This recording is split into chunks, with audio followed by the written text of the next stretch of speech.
"I am not going to support a lazy, overweight woman like you," my husband screamed, unaware that I had just inherited millions of dollars and was the new owner of the corporation where he worked.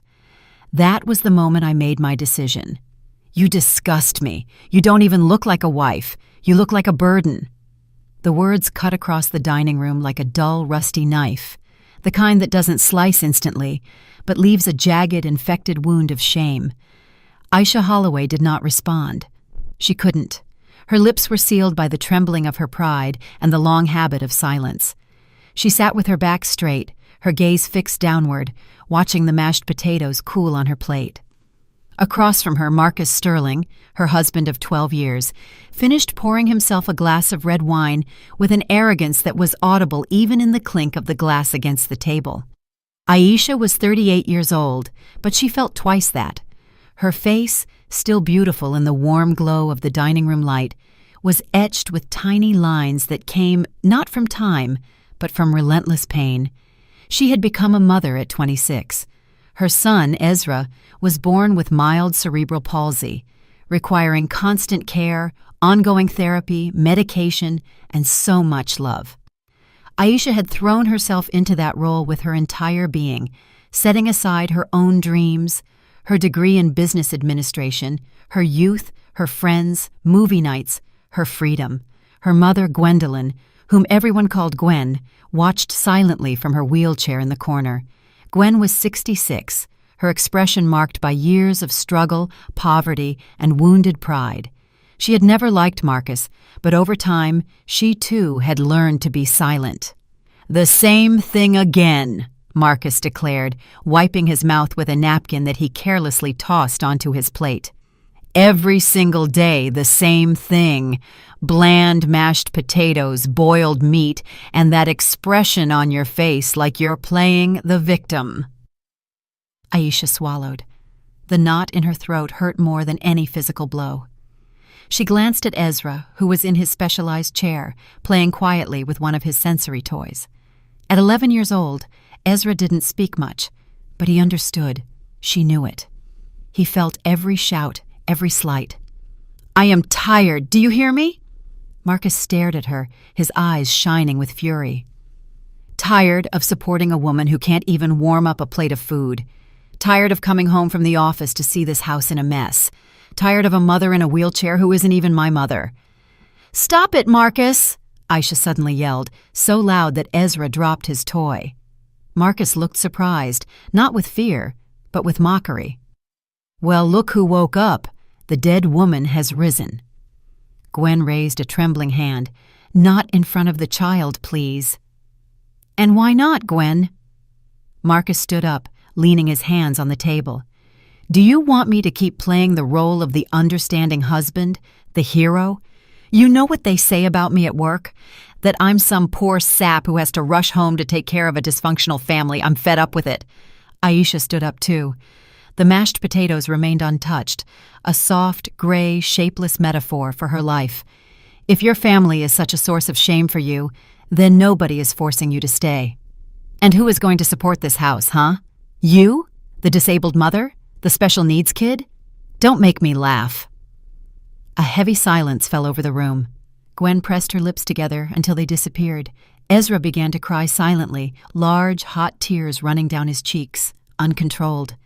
At that moment, Aisha's cell phone vibrated on the table. She grabbed it almost instinctively, grateful for any excuse to escape the inferno. It was an unknown number. She hesitated for a second, then answered. "Yes?" A man's voice, measured and formal, spoke. "Is this Ms. Aisha Holloway?" "Yes, this is she. I'm calling on behalf of the law firm of Sterling and Associates. We need you to come in first thing tomorrow morning. It concerns the testamentary succession of Mr. Elias Vance." Aisha frowned. "There must be a mistake. I don't know any Elias Vance." "Sir Vance legally recognized you as his daughter before his passing. You have been designated as the sole heir to his entire estate." Aisha went blank. Marcus was still yelling in the background, but she could no longer hear the words. She only heard a buzzing, an electric current running through her body. Her mother, Gwen, looked at her intently. Her eyes said what her lips could not. "It's true." Aisha hung up the phone. So, what's happening now? Marcus asked, his tone laced with sarcasm. Did they call to offer you a job as a professional dishwasher? Aisha looked at him as if seeing him for the first time. She didn't answer. She sat back down. Who was it?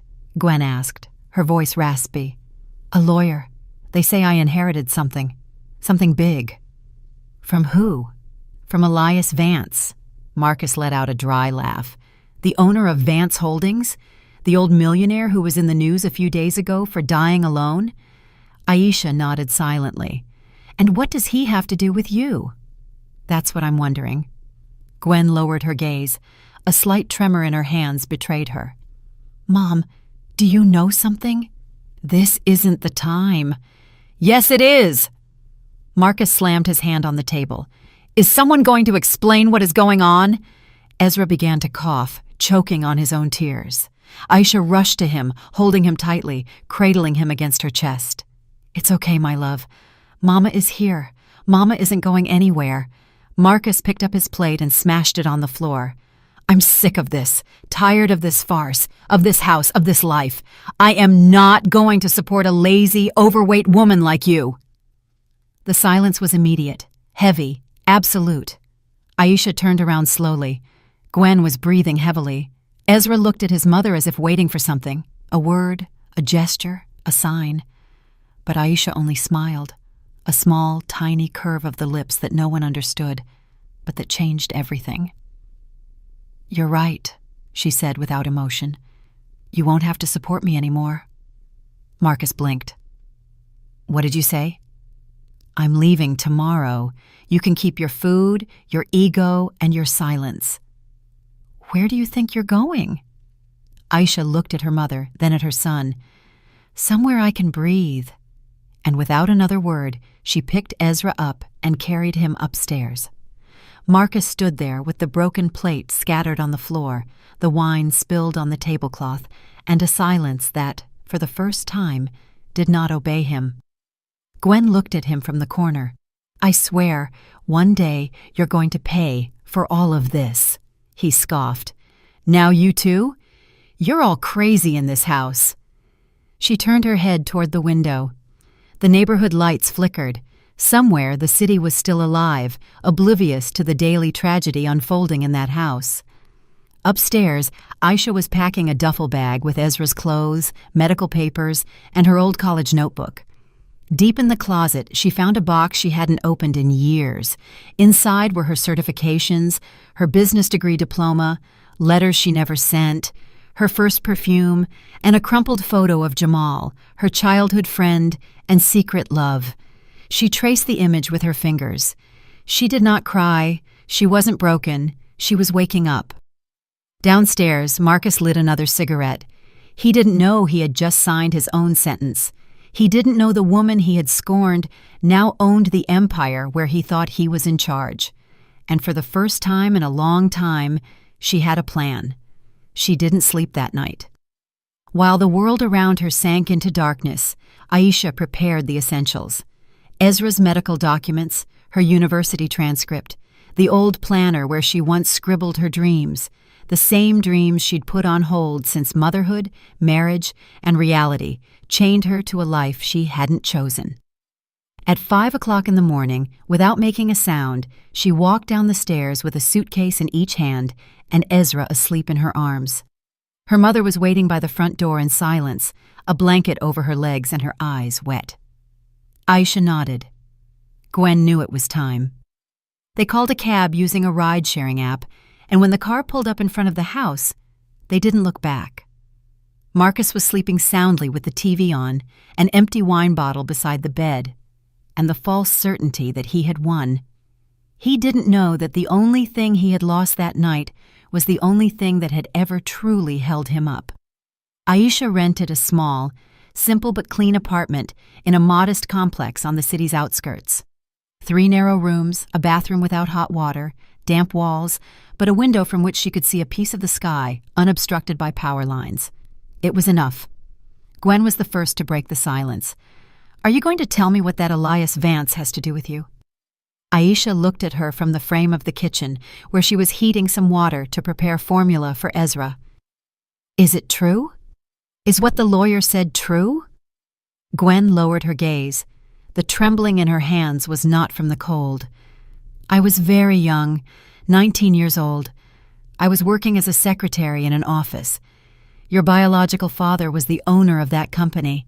His name was Elias. He was married, and I was a fool. A chill ran down Aisha's spine. He abandoned me. He asked me to have an abortion. I refused. He fired me. He never looked for me again, but his wife died years later, and it seems guilt brought him remorse. He investigated, found you, and legally recognized you just recently. He didn't want you to know while he was alive, which is why his will is so peculiar. Aisha closed her eyes for a moment. Her real father was a millionaire, one of the richest men in the country, the owner of Vance Holdings. The name now carried a different weight. Vance Holdings was a technology and infrastructure conglomerate with hundreds of employees, government contracts, and offices in several states, a powerhouse. And now, according to that lawyer, she was the sole heir. But it wasn't the wealth that kept her awake. It was the fact that Marcus worked there, in the very empire she had just inherited. Over the next few weeks, Aisha moved in silence. She started therapy with a psychologist named Dr. Lena Baker, a specialist in emotional abuse survivors. She exercised at home, ate better. She learned to breathe before answering, to say no without fear, to look at her reflection without shame. It wasn't fast, it wasn't easy. But with every passing day, the face looking back at her was more her own, less molded by Marcus. Ezra was enrolled in a new, specialized pediatric therapy center. Thanks to the inherited resources, she could pay for his sessions without depending on anyone. His smile improved. He began making sounds he hadn't made in years. Although he couldn't articulate full words, every time he looked at his mother, his eyes spoke what his mouth could not. "Thank you." Gwen, in her chair beside the window, knitted silently. She no longer needed to talk. She knew the change was happening, and it was real. One morning, the Vance Holdings lawyer sent a package by courier. Inside were legal documents, deeds, partnership shares, and a handwritten letter signed by Elias Vance. "I failed you as a father, but I return the power that was always yours. Not for you to forgive me, but for you to decide what to do with my name." Aisha didn't cry. She didn't feel nostalgia. She felt direction. She requested a meeting with the Vance Holdings executives. It was Jamal who arranged the meeting. Jamal, her childhood friend, the only one who hadn't disappeared when things got hard, showed up at the apartment door with a box of fresh fruit and a nervous smile. "Can I come in?" Aisha let him in without saying anything. "I heard about Elias," he said. "I found out from a colleague. Vance had a secret daughter, an heir. When I heard your name, I couldn't believe it." "Well, now you know. What do you think I should do?" "What no one ever did for me. Find justice." Jamal was a financial analyst, but he was also an honest, loyal man, one who never got tangled in the mud, even when everyone around him did. He was the one who revealed that Marcus worked in the projects division, was quickly climbing the ranks, and was rumored to be considered for operations management, a role with access to multi-million-dollar contracts. This was all thanks to inflated reports, data manipulation, and an enviable skill for pretending to know more than he actually did. "And something else. He's having an affair with Chloe," Jamal said, looking at the floor. "She's new, a recent grad, pretty, smart. She spends a lot of time in his office." Aisha didn't blink. "Since when?" "About 6 months, maybe more. And how do you know?" "I saw photos, heard conversations. I heard him bragging at a meeting. He boasts about what he has, about what's lacking at home. He calls you a burden, a liability." Aisha clenched her fists, not from rage, but from a surge of strength.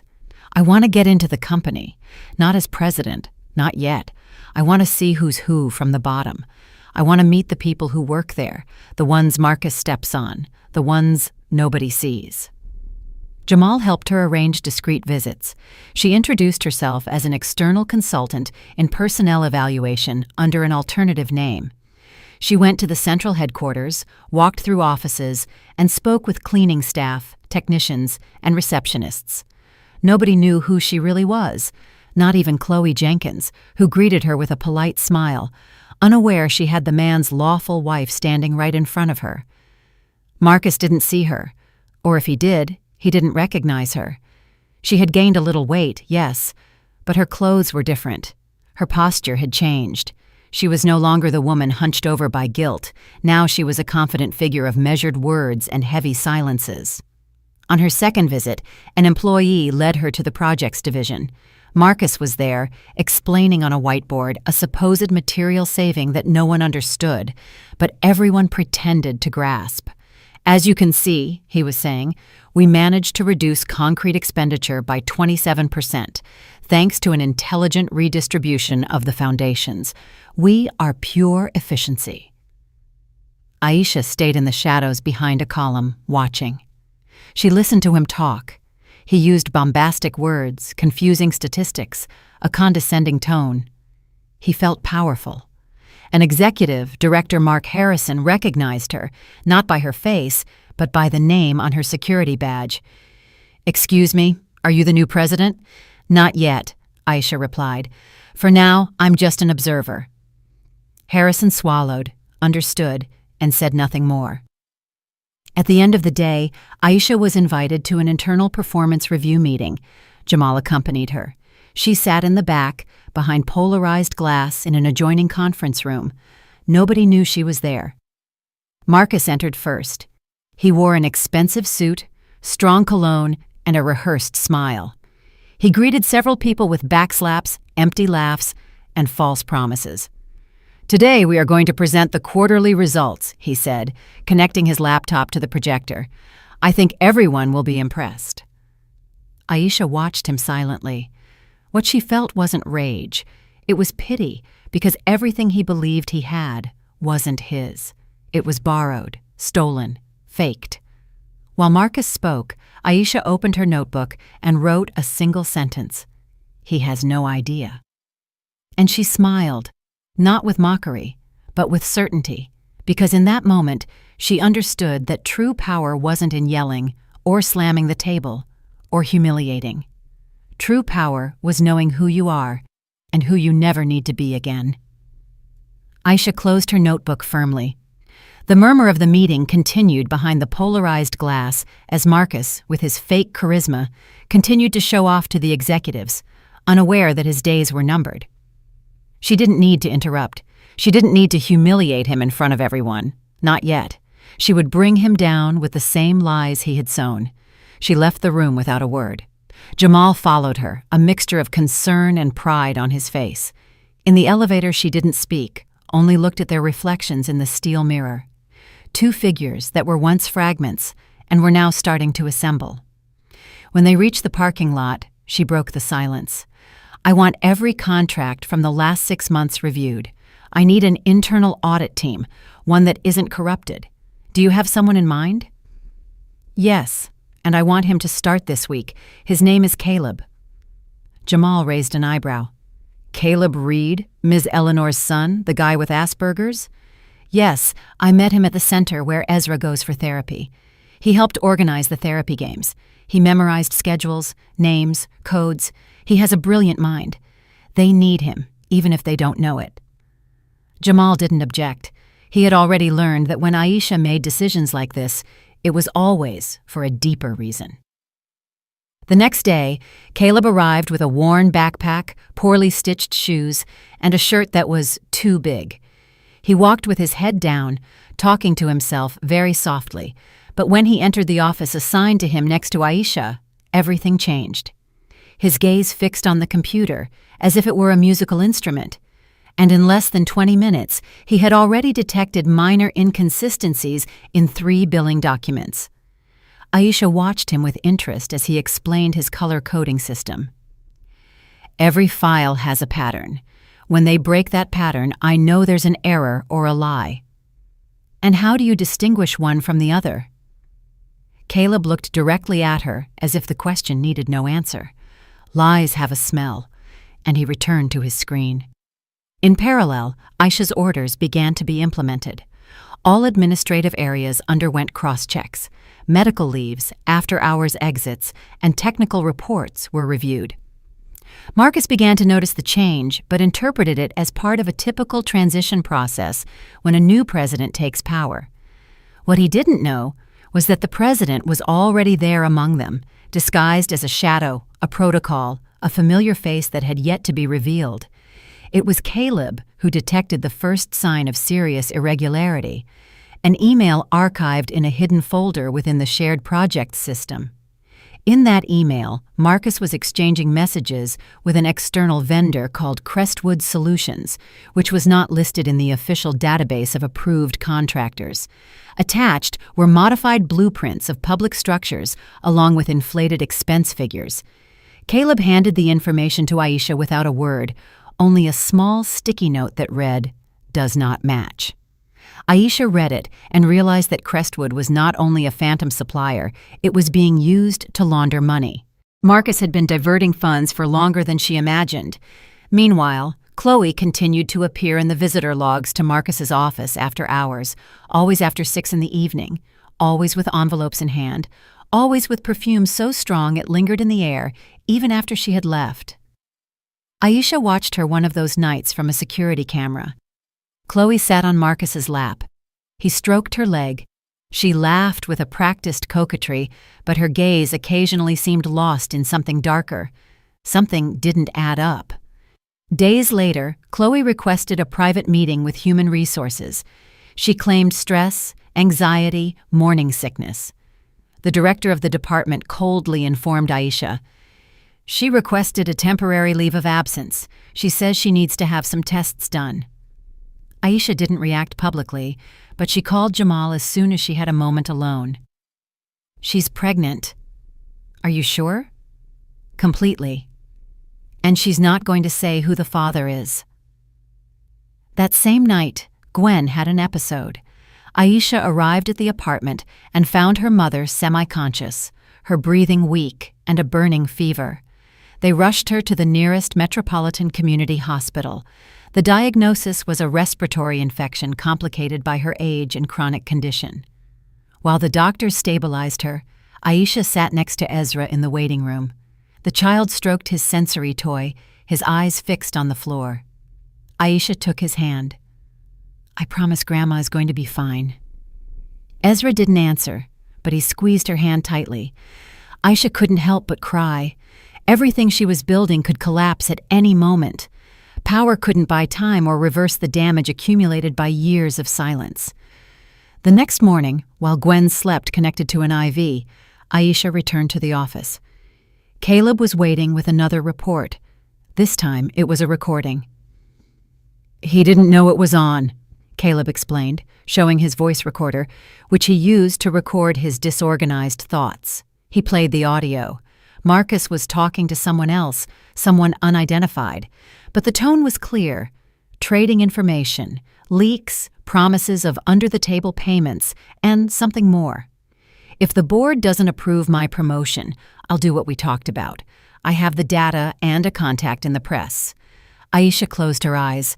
Marcus was blackmailing the top brass. He was ready to pull the company down if he didn't get what he wanted, like a child breaking a toy when he's not allowed to keep it.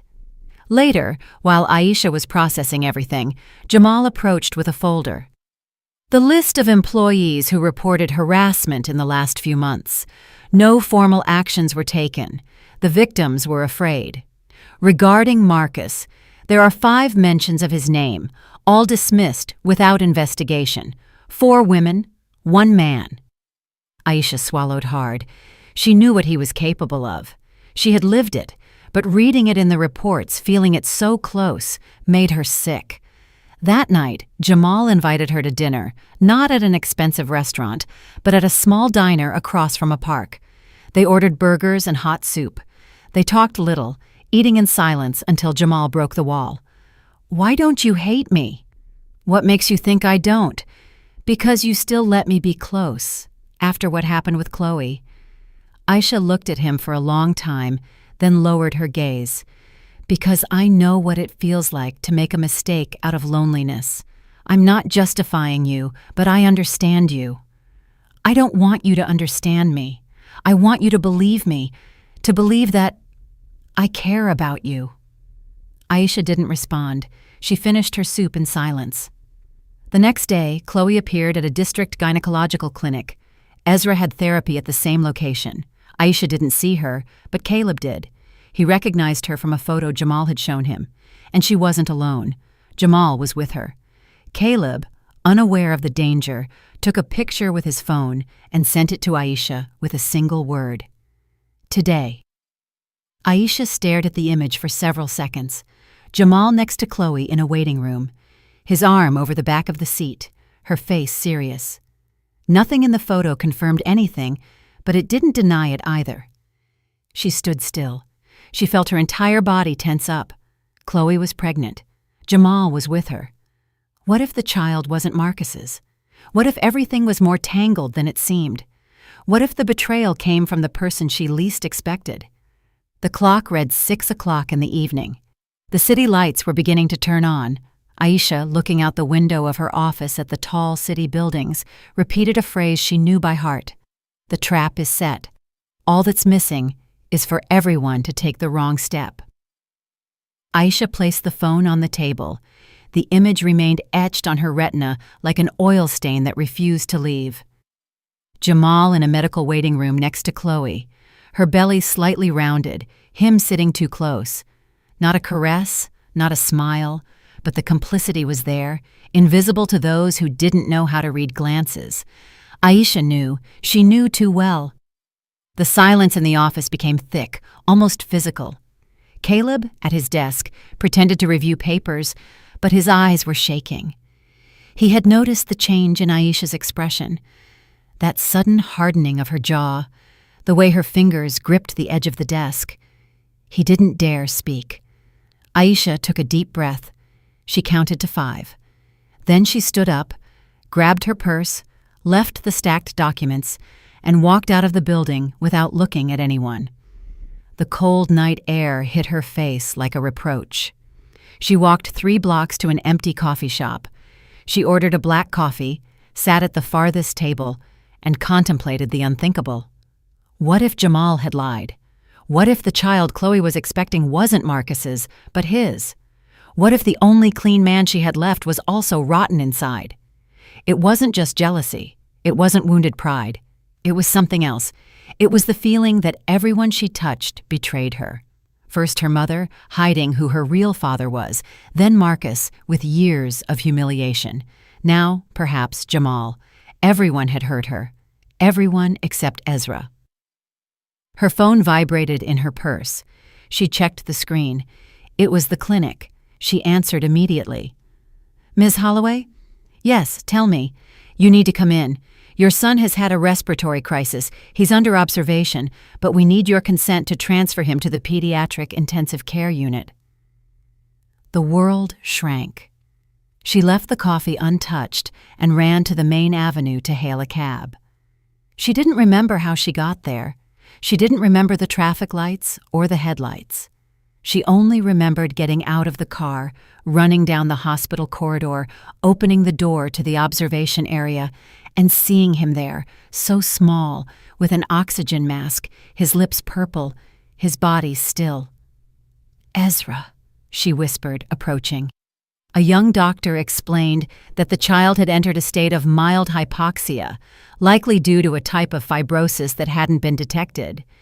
They performed a CAT scan, a battery of analyses, and pulmonary function tests. Aisha didn't fully understand the medical terms, but the important words were clear. Specialized care on the East Coast. Experimental treatment. Expensive. Immediate. Salvation or resignation. How much does it cost? More than can be paid without institutional support. Aisha looked him in the eye. "I can pay for it." "Are you sure?" "Don't doubt it." Ezra was stabilized, but he had to travel soon. The treatment had to start before the fibrosis advanced further. Aisha spent the night in a chair next to his bed. In the early morning, when the child opened his eyes, The first thing he said was, "Mom, why doesn't Dad love me?"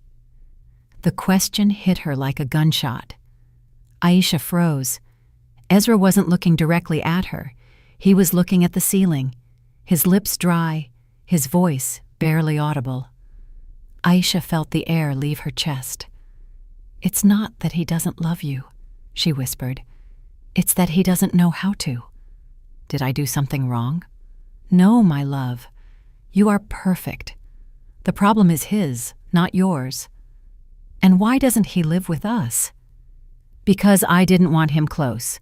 Because you and I are better off without someone hurting us." Ezra closed his eyes again. A tear slowly crossed his cheek. Aisha wiped it away with her fingers. She felt powerless, furious, hurt. The child she had defended with her whole being was now asking if he was to blame for not being loved. And all because that despicable man hadn't been capable of seeing what was right in front of him. The next morning, Gwen came to the hospital. They brought her in a wheelchair, pale, eyelids drooping, her voice hoarse. Aisha explained the situation. Gwen nodded without speaking. She was thinner. Her skin had dark spots. Coughing shook her whole body. When Ezra fell asleep, Aisha took her to the hospital cafeteria. There, while stirring sugar into a cup of tea, Gwen spoke. "You hate me for hiding it from you." Aisha didn't respond. "I understood it as soon as you said his name. I knew that sooner or later the truth would come out. He wasn't just a man. He was an entire lifetime. You took away the possibility of knowing who I was." "I didn't want to hurt you. I wanted to protect you from turning into a copy of him." Aisha looked up. "What do you mean?" "Your father wasn't just a coward. He was cruel. He didn't just fire me. He threatened me. He told me if I spoke, he would erase my name from the world. He had contacts, money, power. You were a stain on his record, and yet he left you his fortune, because guilt is never erased. It only transforms. He gave you the money he didn't want to give you in life, but don't mistake it for love." Aisha swallowed. She had a tangle in her chest she didn't know how to undo. Gwen was trembling. Her tea splashed onto her fingers. "I don't have much time left," she whispered. "I feel it in my body, and I don't want to leave without telling you this. If you can ever choose between revenge and love, choose love. Because revenge doesn't fill you, doesn't heal you. It only delays the emptiness." Aisha looked at her for a long time. The image of Jamal returned to her mind. Chloe pregnant, the doubt, the pain, the rage. That night, upon returning to the apartment, she found an envelope under the door. It had no sender. She opened it with cold hands. Inside, photos. Marcus meeting with a group of men in a discreet office. She recognized one of them, Peter Reynolds, a former partner of Vance Holdings, expelled years ago for embezzlement. Another was a lawyer with a history of money laundering. The third, the same contact from Crestwood Solutions. Marcus was selling secrets. Marcus was allying with the company's enemies. Marcus was willing to do anything for more power. It was the next day that Caleb found the rest. On a USB drive forgotten in the printing room, recordings, notes, and a video. In it, Marcus spoke directly to the camera. "This is insurance in case they leave me out. I have copies of the bidding documents, the names of the ghost employees, the transfer dates. If they take me out of the game, we all go down." Aisha locked the USB drive in a safe. Then she locked herself in the bathroom, faced the mirror, and looked at herself for a long time. She had everything in her hands, the evidence, the power, the opportunity to destroy him, and yet something inside her trembled. She brought her hands to her face, leaned on the sink, and slowly let herself fall to the floor. She cried silently, with a sadness that came not just from the betrayal, but from the loss. Because every step toward justice took her away from something she also needed, peace. And amidst the tears, she asked herself in a low whisper, so low only her reflection heard her, "What if I become like him?" Aisha asked the question without expecting an answer, as the silence of the bathroom grew heavier than her own body curled up on the floor. Dry tears left streaks on her skin. She wasn't crying from rage. She was crying from exhaustion, from disappointment, from that strange mix of justice and guilt that gnawed at her chest. She had come so far. She had everything, and yet something was emptying her from within. She slowly stood up, washed her face with cold water, and looked at herself in the mirror again. This time, the question dissipated. She was not like him because she had the power to crush, but also the ability to decide how to use it. She didn't sleep that night. She compiled a list of dates, documents, names, and recordings. The puzzle was complete. Marcus had not only betrayed his family, he had also corrupted the place that fed hundreds of workers. He had manipulated reports, threatened employees, covered up abuse, and was now preparing to sell Vance Holdings' database to international competitors. Aisha couldn't remain silent anymore. At dawn, she assembled the company's legal team. She demanded an urgent summons for all employees and executives, a general assembly in the main auditorium, not one empty seat. What was about to happen there was not a simple announcement. It was the collapse of an empire built on lies. At 10 o'clock in the morning, the auditorium lights dimmed. More than 300 people occupied their seats, murmuring amongst themselves. No one knew for sure what was happening, but the air smelled of something imminent. The rumors were many: layoffs, a looming merger, the new president finally appearing. Marcus arrived dressed like he owned the world. New suit, silk tie, arrogant smile. He greeted several people with backslaps, empty laughs, and false promises. He sat in the front row and crossed his legs shamelessly. He had no idea what was about to unfold. Jamal was in the sound control room. Caleb, sitting next to the stage, held a small, folded sheet of paper in his hands. Gwen was not there. The hospital had decided to admit her for caution, although her condition worsened every day. Aisha walked onto the stage amidst murmurs. She wore a simple, unadorned black pantsuit. Her face was serene, not a drop of makeup, not a smile. She gripped the microphone firmly. "Good morning. I formally introduce myself to you. My name is Aisha Holloway Vance. I am the president of this company." There was a silence of astonishment. A few mouths dropped open. Others turned toward Marcus, whose face was now rigid as marble. A whisper spread like wildfire through the auditorium. Aisha continued without pause. "For the past few weeks, I have been observing the internal workings of the company, not as president, but as one of you. From the inside, I have walked your hallways, reviewed files, and listened to conversations. And what I discovered forces me to speak to you today with evidence, with truth, and with consequences." She signaled to Jamal.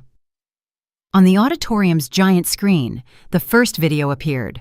Marcus negotiating with the illegal vendor, receiving envelopes, laughing while explaining how to inflate budgets. Then the recording of the threat to the board. "If they take me out of the game, we all go down."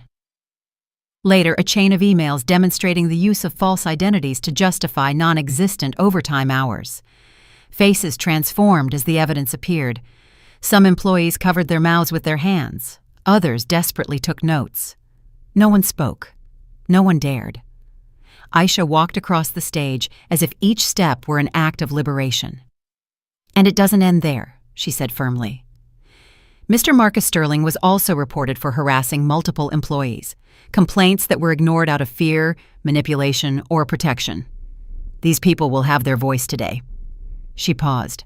She looked directly at Marcus, who was now white as paper, sweating, clenching his fists on his knees.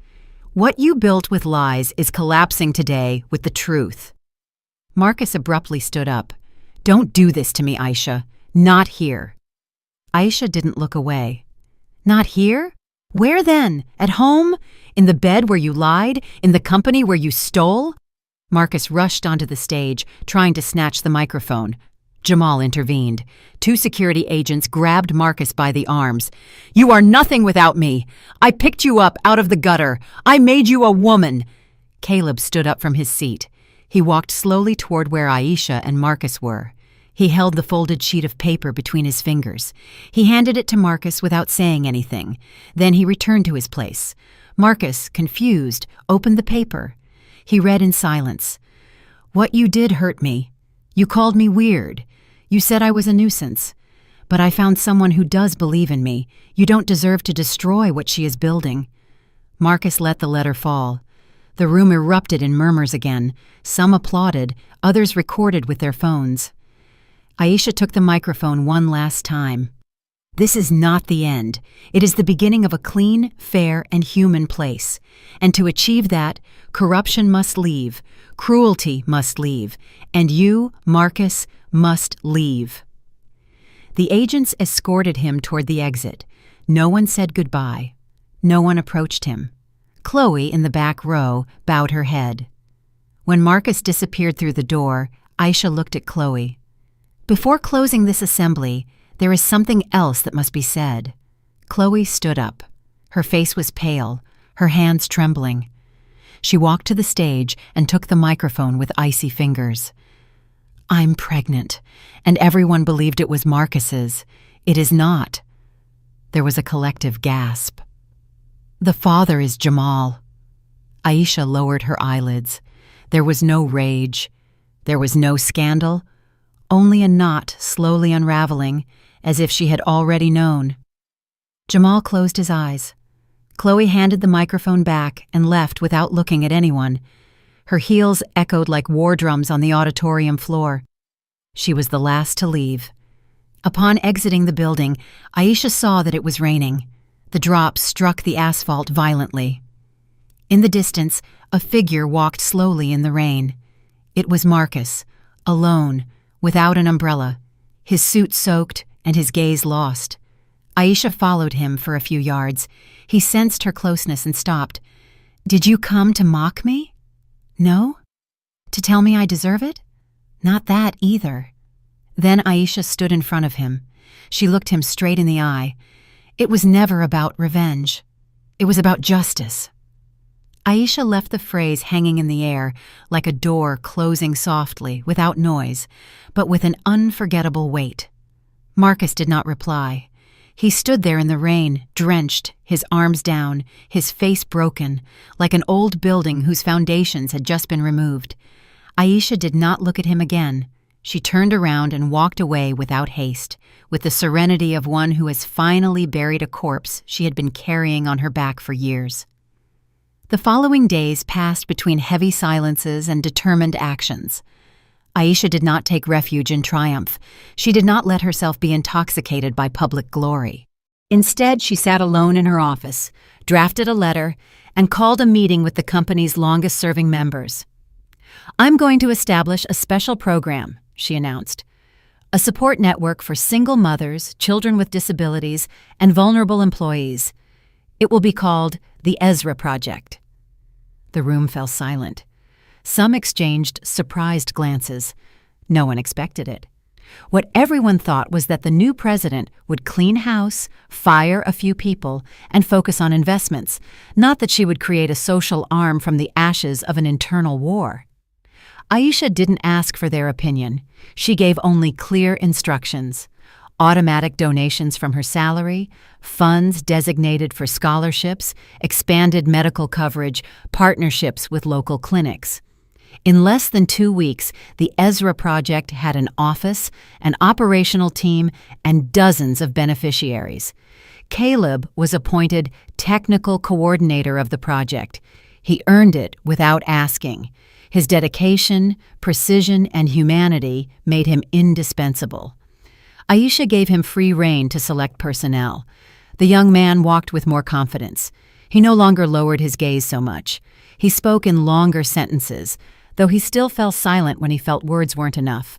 One morning, while returning from the grocery store with a bag in his hand, Caleb stopped when he saw a man lying in the corner of an alley. He wore a torn coat, dirty hands, and messy hair. Upon getting closer, he recognized the face. It was Marcus. He was sitting on damp cardboard, trembling, his gaze lost.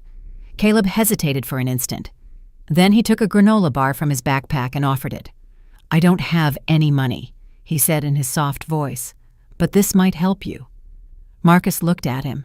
For the first time in years, he truly looked at him, not with superiority, not with sarcasm. He looked at him like someone who recognizes they have hit rock bottom. He took the bar with trembling hands, then covered his face with both hands and began to cry. It wasn't a cry of rage. It was one that sounded like shame, defeat, and pure repentance. Caleb stayed there for a few seconds, then walked away in silence, without looking back. He never said anything about it to Aisha. Meanwhile, Chloe had resigned from the company. She left a terse letter with no complaints. She moved to a small apartment on the outskirts of the city. She didn't ask for help. She didn't contact Jamal nor Aisha. She started working in a neighborhood bookstore, selling novels and school notebooks. She was 7 months pregnant. One Friday afternoon, Jamal went to see her. He carried a box of baby clothes. He knocked on the door. Chloe opened it and didn't seem surprised. "Hey," he said, looking down. "Come in if you want." Jamal entered. The place was modest but clean. It smelled of hot soup. In one corner, a rocking chair. On the wall, a framed photograph of an open field. "I didn't come to claim anything," he said. "I just wanted to know how you are." "I'm learning," she replied. "It wasn't easy, but I'm okay." "Do you need anything?" "No, I'm managing, and I don't want to depend on you. I don't want you to think I was looking for anything more than a mistake." Jamal lowered his head. "It never should have happened." "It did happen," Chloe said without resentment. "And from that night, this was born, a life. I'm not asking you to be a father if you don't want to, but I'm not going to hide her either." Jamal placed the box on the table. "I'm not ready. I don't know if I ever will be, but I'm not going to disappear completely." Chloe nodded. There were no more words. There were no tears. It was the end of something that never quite started right. That night, Jamal went to see Aisha. She was in her office signing documents. She didn't look up when he entered. "Did you come to give me another news update?" Jamal sat across from her. His face was tense. "I didn't come to justify myself. I know I failed, that I failed you when you needed to trust the most." Aisha put down her pen. She looked at him with tired eyes. "Why?" "Because I was broken. Because I confused tenderness with escape. Because I was weak. And while you were confusing things, I was rebuilding myself piece by piece." "I know. And now what do you want?" "Forgiveness." "No. I just wanted to look you in the eyes and tell you that, despite everything, I admire you. And if I can ever earn a place back in your life, even as someone you don't hate, I'll be near." Aisha was silent, then nodded slightly. "I don't know if I can ever forgive you, but I don't want to live hating either." Jamal smiled sadly. "That's more than I deserve." Before leaving, he placed a folder on the desk. "It's the proposal for the public hospital you mentioned. It's ready. It just needs your signature." Aisha glanced at it without saying anything. A week later, she called a press conference. She announced the donation of a multi-million-dollar sum to Metropolitan General Hospital. The funds would be used to remodel the pediatric area, acquire cutting-edge equipment, and create a specialized unit for rare childhood diseases. "This is not charity," she said at the end. "It is social justice. It is giving back what the world has taken from many of us, and I do it in the name of my son, Ezra." That same day, Ezra was transported to the airport along with a medical team. The treatment at the specialized facility on the East Coast was already coordinated. Aisha traveled with him. Caleb remained in charge of the project temporarily. Gwen, due to her delicate condition, stayed in the hospital. The treatment started well. During the first few days, Ezra responded positively. Aisha was with him for every session. She read him stories, sang to him, talked to him about the ocean. The boy smiled, albeit weakly, with that tenderness only children can give. But in the second week, things changed. An intense fever, unstable pulse, labored breathing. The doctors took urgent measures. The fibrosis had spread more than expected. The treatment was aggressive. His small, tired body wasn't coping well. Aisha spent the night awake. In the early morning, a doctor entered with a grave look. "We have to induce a medical coma. It's the only way to prevent further damage. If we don't, he could collapse." Aisha pressed her lips together, nodding with tears in her eyes. Before they sedated him, she leaned over him. "I love you, my life. You're going to rest for a little while. When you wake up, I'll be here, as always." Ezra looked at her tiredly, and with a thread of a voice asked, "Will you sing to me when I wake up?" Aisha nodded. "Yes, my love, I'll sing to you every single day if I have to." The boy closed his eyes. The monitor marked a slow, stable frequency. The doctors worked in silence. Aisha remained in the chair without moving, like a statue bleeding on the inside. Ezra had entered a coma, and a part of her had too. And so, while the world kept turning, Aisha felt her soul finally bleed without hiding, because justice is not celebrated. It is sustained, and sometimes it is paid for with what hurts the most. The room where Ezra slept in a coma was full of machines that breathed for him. The constant hum of the monitor, the slight beeping of every heartbeat, the artificial breath setting the pace of his struggle. Aisha didn't move. She had become accustomed to the pain of seeing her son motionless, not laughing, not uttering those few words that always brightened her day. Every second spent in that room was a constant decision not to break down. The medical staff was careful. They treated her with a mixture of respect and compassion, but no one could tell her what she most wanted to hear, that her son would return. Not with certainty, not with a guarantee, only with hope. And hope at that moment was a thin line that broke with every piece of bad news. That morning, while Aisha moistened Ezra's lips with a swab, she received a call from her lawyer. Marcus had been admitted to the county medical center with a severe case of pneumonia. They found him passed out in the street, malnourished, with hypothermia. No family member claimed him. No one knew where he lived. Aisha hung up without saying much. Hours passed. She thought about it. She thought about it again until she finally picked up a folder, a handwritten letter, and left the hospital where Ezra still slept with his soul suspended. The county medical center smelled of cheap disinfectant. The room where Marcus was recovering was at the end of a windowless hallway. He was awake but haggard. His beard was overgrown, his eyes sunken, his skin grayish. When he saw her enter, he clumsily sat up, with a hint of shame in his gaze. "What are you doing here?" Aisha didn't respond. She took a folded sheet of paper from her purse and placed it on the nightstand. "It's a letter from Ezra. He wrote it before our trip. He left it for you in case something happened." Marcus swallowed. "He's in a coma," she said without hesitation.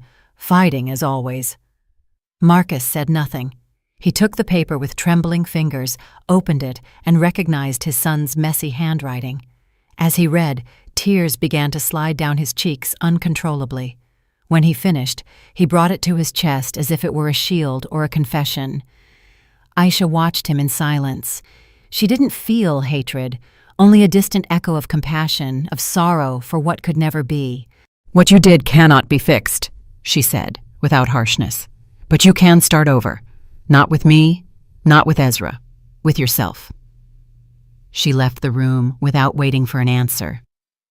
That same afternoon, while the sky outside the hospital windows clouded over, the monitor next to Ezra's bed emitted a different sound, a slight change in rhythm. The doctors immediately entered.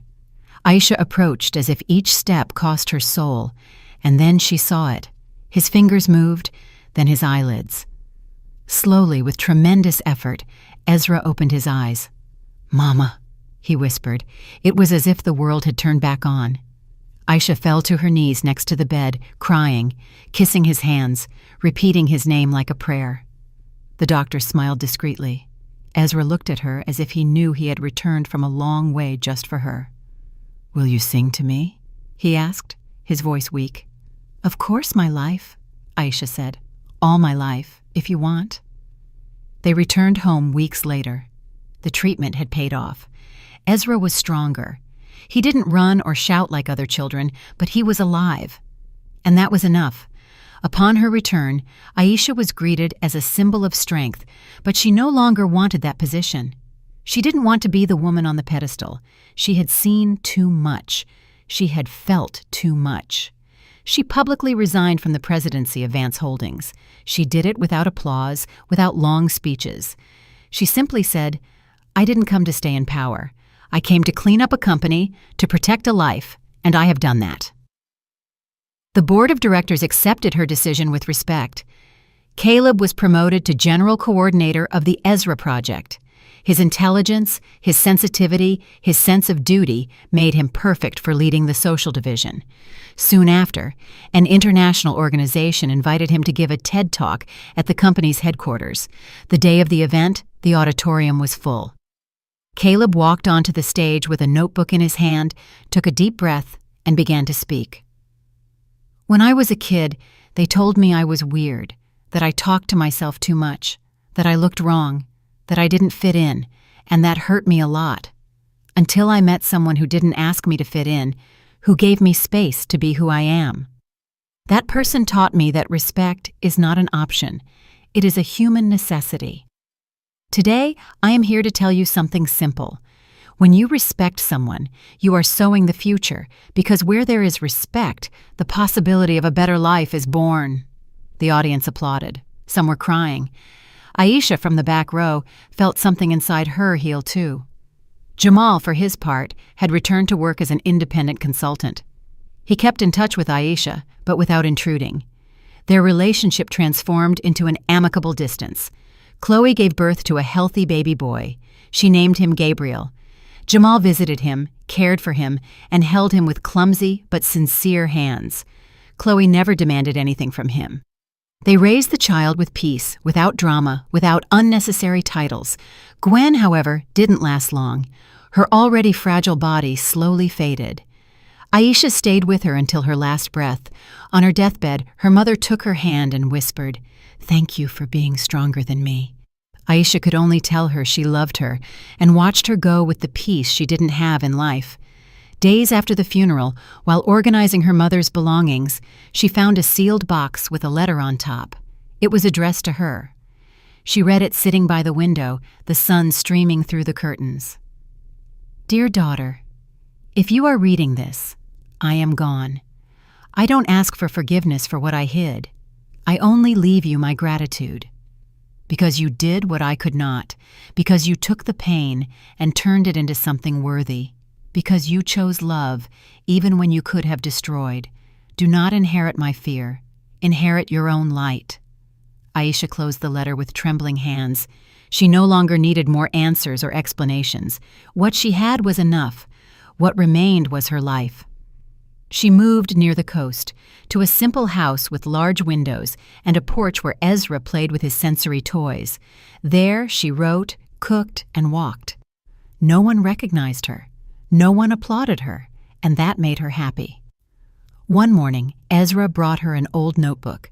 She opened it and saw a page written with clumsy but determined strokes. It was a journal entry. "You wrote this?" The boy nodded. Aisha read aloud. "My mom is not a lazy, overweight woman. She is the bravest woman in the world." Her voice broke. She hugged him tightly, tenderly, with everything she had. And she knew in that instant that everything had been worth it, because forgiveness is not forgetting. It is freeing yourself from the person who hurt you.